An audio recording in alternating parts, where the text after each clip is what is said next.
ನಮಸ್ತೆ friends, welcome to my channel. ಇವತ್ತಿನ ವಿಡಿಯೋದಲ್ಲಿ ಯಾವಾಗಲೂ ಒಂದೇ ಥರ ಸೈಡ್ ಡಿಶ್ನ ಮಾಡಿಕೊಂಡು ಅನ್ನಕ್ಕೆ, ಚಪಾತಿ, ದೋಸೆ, ಇಡ್ಲಿಗೆಲ್ಲ ತಿನ್ನೋ ಬದಲಾಗಿ ಈ ರೀತಿಯಾಗಿ ಈರುಳ್ಳಿನ ಯೂಸ್ ಮಾಡಿಕೊಂಡು ತಿಂದರೆ ತುಂಬ ಟೇಸ್ಟಿಯಾಗಿರುತ್ತೆ. ಮತ್ತು ಒಂದು ತಿಂಗಳ ಕಾಲ ನಾವು ಇದನ್ನು ಸ್ಟೋರ್ ಮಾಡ್ಕೊಳ್ಬೋದು. ನೋಡಿ, ಇಲ್ಲಿ ಒಂದು ಅರ್ಧ kg ಈರುಳ್ಳಿನ ತೊಗೊಂಡಿದ್ದೀನಿ. ಸಿಪ್ಪೆ ಎಲ್ಲ ತೆಗೆದು ಈ ರೀತಿಯಾಗಿ ಫಸ್ಟು ನಾವು ತುರಿದ್ಕೊಳ್ಬೇಕು. ನಿಮಗೆ ತುರಿಯೋದಕ್ಕೆ ಕಷ್ಟ ಆದರೆ ಮಿಕ್ಸಿ ಜಾರಲ್ಲಿ ತರಿಯಾಗಿ ರುಬ್ಕೊಳ್ಬೋದು. ನೋಡಿ, ಈ ರೀತಿಯಾಗಿ ಎಲ್ಲ ಈರುಳ್ಳಿನ ಸಹ ಇದೇ ರೀತಿಯಾಗಿ ತುರಿದುಕೊಂಡಿದ್ದೀನಿ. ನೋಡಿ, ಇದೇ ರೀತಿ ತರಿಯಾಗಿ ಇರಬೇಕು. ಇದನ್ನು ಪಕ್ಕಕ್ಕೆ ಇಟ್ಕೊಂಡು ನಾವು ಒಂದು ಮಾವಿನಕಾಯಿನ ಇದು ಸಿಪ್ಪೆ ಎಲ್ಲ ತೆಗೆದುಬಿಟ್ಟು ಇದನ್ನು ಸಹ ನಾವು ತುರಿದುಕೊಳ್ಬೇಕಾಗತ್ತೆ.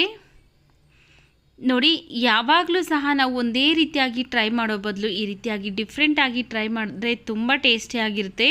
ಈಗ ಮಾವಿನಕಾಯಿ ಸೀಸನ್ ಆಗಿರೋದ್ರಿಂದ ಮಾವಿನಕಾಯಿ ಯೂಸ್ ಮಾಡ್ಬೋದು. ಮಾವಿನಕಾಯಿ ಇಲ್ಲ ಅಂದರೆ ಬರೀ ಈರುಳ್ಳಿಯಲ್ಲೂ ಸಹ ಇದನ್ನು ಮಾಡ್ಬೋದು. ನೋಡಿ, ಫಸ್ಟು ಒಂದು ಡ್ರೈ ರೋಸ್ಟ್ ಮಾಡ್ಕೊಳ್ಬೇಕು. ಅದಕ್ಕೋಸ್ಕರ ಒಂದು ಪ್ಯಾನ್ ಬಿಸಿಗಿಟ್ಟು 1 ಸ್ಪೂನ್ ಸಾಸಿವೆ ಹಾಕ್ಕೊಳ್ತಾ ಇದ್ದೀನಿ. 1/4 ಟೀ ಸ್ಪೂನ್ ಆಗೋಷ್ಟು ಮೆಂತ್ಯ ಹಾಕ್ಕೊಳ್ತಾ ಇದ್ದೀನಿ. ಈಗ ಸ್ಟವ್ನ ಲೋ ಫ್ಲೇಮಲ್ಲಿ ಇಟ್ಕೊಂಡು ಇವಿಷ್ಟು ನಾವು ಡ್ರೈ ರೋಸ್ಟ್ ಮಾಡ್ಕೊಳ್ಬೇಕು. ಯಾವುದೇ ಕಾರಣಕ್ಕೂ ಐ ಫ್ಲೇಮಲ್ಲಿ ಇಟ್ಕೊಂಡು ಫ್ರೈ ಮಾಡ್ಕೊಳ್ಬಿಡಿ, ಯಾಕಂದರೆ ಬೇಗ ಸೀದೋಗಿಬಿಡುತ್ತೆ. ಈ ರೀತಿಯಾಗಿ ಚೆನ್ನಾಗಿ ಫ್ರೈ ಮಾಡ್ಕೊಂಡ ನಂತರ ನಾನು ಆರಿದ್ಮೇಲೆ ತರಿಯಾಗಿ ಪೌಡ್ರ್ ಮಾಡಿ ಇಟ್ಕೊಳ್ತೀನಿ. ಹಾಗೆ ಒಂದು ಪ್ಯಾನ್ ಬಿಸಿಗಿಟ್ಟು 3 ಸ್ಪೂನ್ ಆಗೋಷ್ಟು ಎಣ್ಣೆ ಹಾಕ್ಕೊಂಡಿದ್ದೀನಿ. ಎಣ್ಣೆ ಬಿಸಿ ಆದಮೇಲೆ ಒಂದು ಅರ್ಧ ಸ್ಪೂನ್ ಆಗೋಷ್ಟು ಸಾಸಿವೆ ಹಾಕ್ಕೊಳ್ತಾ ಇದ್ದೀನಿ. ಹಾಗೆ ಸಾಸಿವೆ ಎಲ್ಲ ಸಿಡಿದ ಮೇಲೆ ನಾನು ಕರಿಬೇವಿನ ಸೊಪ್ಪನ್ನ ಒಂದು ಸ್ವಲ್ಪ ಜಾಸ್ತಿನೇ ಹಾಕ್ಕೊಳ್ತಾ ಇದ್ದೀನಿ. ಆನಂತರ ತುರಿದಿಟ್ಕೊಂಡಿರುವಂತಹ ಈರುಳ್ಳಿ ಹಾಕ್ಕೊಳ್ತಾ ಇದ್ದೀನಿ. ಈರುಳ್ಳಿ ಹಾಕಬೇಕಾದ್ರೆ ಸ್ಟವ್ನ ಲೋ ಫ್ಲೇಮಲ್ಲಿ ಇಟ್ಕೊಳ್ಳಿ, ಯಾಕಂದರೆ ಅದು ನೀರಾಗಿರೋದ್ರಿಂದ ಎಣ್ಣೆಗೆ ಬಿದ್ದಿದ ತಕ್ಷಣ ಸಿಡಿದ್ಬಿಡುತ್ತೆ. ಆದ್ದರಿಂದ ಲೋ ಫ್ಲೇಮಲ್ಲಿ ಇಟ್ಕೊಂಡು ನಾವು ಈರುಳ್ಳಿನ ಹಾಕ್ಕೊಳ್ಬೇಕು. ಹಾಕ್ಕೊಂಡಾದಮೇಲೆ ಚೆನ್ನಾಗಿ ಒಂದ್ಸರಿ ನಾವು ಮಿಕ್ಸ್ ಮಾಡ್ಕೊಳ್ಬೇಕು. ಒಂದು 5ರಿಂದ 6 ನಿಮಿಷ ನಾವು ಚೆನ್ನಾಗಿ ಇದೇ ರೀತಿಯಾಗಿ ಮಿಕ್ಸ್ ಮಾಡ್ಕೊಳ್ತಾ ಫ್ರೈ ಮಾಡ್ಕೊಳ್ಬೇಕು. ಯಾಕಂದರೆ ಈರುಳ್ಳಿಯಲ್ಲಿರುವಂತಹ ಒಂದು ಘಾಟ್ ಸ್ಮೆಲ್ಲೆಲ್ಲ ಹೋಗಬೇಕು. ಆದ್ದರಿಂದ ಸ್ಟವ್ನ ಲೋ ಫ್ಲೇಮಲ್ಲಿ ಇಟ್ಕೊಂಡು ಒಂದು 5 ನಿಮಿಷ ಚೆನ್ನಾಗಿ ನಾವು ಫ್ರೈ ಮಾಡ್ಕೊಳ್ಬೇಕು. ನೋಡಿ, ಈ ರೀತಿಯಾಗಿ ಒಂದು 5 ನಿಮಿಷ ಆಗಿದೆ, ಕಲರ್ ಚೇಂಜ್ ಆಗಿದೆ, ಹಾಗೆ ಒಂದು ಒಳ್ಳೆ ಪರಿಮಳ ಬರ್ತಾ ಇದೆ.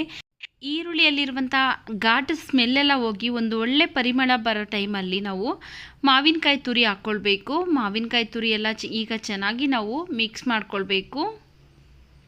ನೀವು ಒಂದ್ಸರಿ ಟ್ರೈ ಮಾಡಿ ನೋಡಿ, ತುಂಬ ಟೇಸ್ಟಿಯಾಗಿರುತ್ತೆ. ಮನೇಲಿ ನಾವು ಸಾಂಬಾರು ಕೊಟ್ಟರು ಇಷ್ಟಪಡೋದಿಲ್ಲ, ಅಷ್ಟೊಂದು ಟೇಸ್ಟಿಯಾಗಿರುತ್ತೆ ಈ ಗೊಜ್ಜು.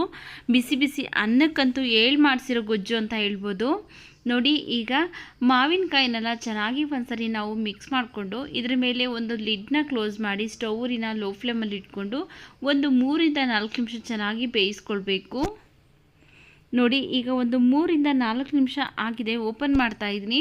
ಸ್ಟವ್ನ ನಾನು ಲೋ ಫ್ಲೇಮಲ್ಲೇ ಇಟ್ಕೊಂಡಿದ್ದೀನಿ. ನೋಡಿ, ಈಗ ಚೆನ್ನಾಗಿ ಮತ್ತೆ ಒಂದ್ಸರಿ ಮಿಕ್ಸ್ ಮಾಡ್ಕೊಳ್ತಾ ಇದ್ದೀನಿ.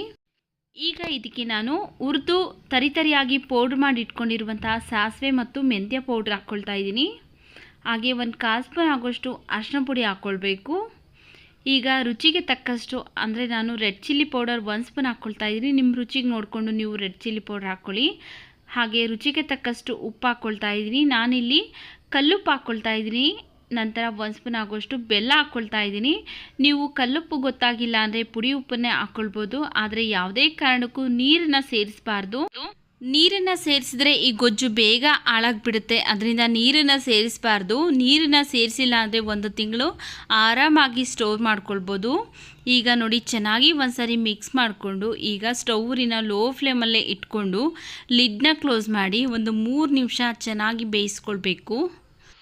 ನೋಡಿ, ಒಂದು 3 ನಿಮಿಷ ಆಗಿದೆ, ತೋರಿಸ್ತಾ ಇದ್ದೀನಿ ಓಪನ್ ಮಾಡಿ. ನೋಡಿ, ಇದರಲ್ಲಿರುವಂತಹ ನಾವು ಹಾಕಿರುವಂತಹ ಎಣ್ಣೆ ಎಲ್ಲ ಸೈಡಲ್ಲಿ ಬಿಟ್ಕೊಂಡಿದೆ. ಈಗ ಗೊಜ್ಜು ಅಂದರೆ ಮಾವಿನಕಾಯಿ ಈರುಳ್ಳಿ ತೊಕ್ಕು ರೆಡಿಯಾಗಿದೆ. ಇದನ್ನು ನಾವು ಒಂದು ಬಾಟ್ಲಲ್ಲಿ ಹಾಕ್ಕೊಂಡು 1 ತಿಂಗಳ ಕಾಲ ಸ್ಟೋರ್ ಮಾಡ್ಕೊಳ್ಬೋದು. ಹೊರಗಡೆ ಇಟ್ಟರೆ 15 ದಿವಸ ಇರುತ್ತೆ, ಫ್ರಿಜ್ಜಲ್ಲಾದರೆ 1 ತಿಂಗಳು ಇರುತ್ತೆ. ಈ ವಿಡಿಯೋ ನಿಮಗೆ ಇಷ್ಟವಾಗಿದ್ದರೆ ಈ ವಿಡಿಯೋಗೊಂದು ಲೈಕ್ ಮಾಡಿ, ಈ ವಿಡಿಯೋನ ನಿಮ್ಮ ಫ್ಯಾಮಿಲಿ ಫ್ರೆಂಡ್ಸ್ಗೆ ಶೇರ್ ಮಾಡಿ. ನಮ್ಮ ಚಾನಲ್ಗೆ ನೀವೇನಾದರೂ ಹೊಸದಾಗಿ ನೋಡ್ತಾ ಇದ್ದರೆ ನಮ್ಮ ಚಾನಲ್ಗೆ ಸಬ್ಸ್ಕ್ರೈಬ್ ಅಥವಾ ಫಾಲೋ ಮಾಡಿ ಸಪೋರ್ಟ್ ಮಾಡಿ ಸ್ನೇಹಿತರೆ.